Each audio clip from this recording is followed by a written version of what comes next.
Hi, welcome to my channel. First ఒక సొరకాయ తీసుకొని మంచిగా పీల్ ఆఫ్ చేసుకోవాలి. తర్వాత దీన్ని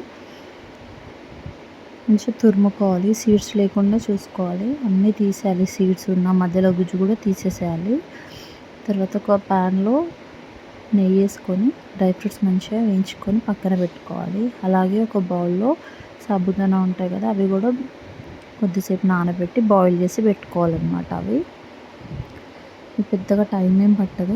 మంచిగా డ్రై ఫ్రూట్స్ వేగిన తర్వాత వీటిని పక్కన పెట్టుకొని సొరకాయ తురిమింది ఉంటుంది కదా, దీన్ని వాటర్లో మంచిగా వాష్ చేసుకొని తీసుకోవాలి. వాటర్ అంతా పిండేసి ఈ నెయ్యిలోనే మంచిగా ఫ్రై చేసుకోవాలి. మంచిగా ఫ్రై అవ్వాలన్నమాట. తర్వాత అందులో పాలు పోసుకొని డ్రై ఫ్రూట్స్ వేసుకోవాలి. సాబుదానా ఉంటుంది కదా, అది కూడా వేసేసుకోవాలన్నమాట. మంచిగా బాయిల్ అయిన తర్వాత షుగర్ వేసుకోవాలి. Thanks for watching.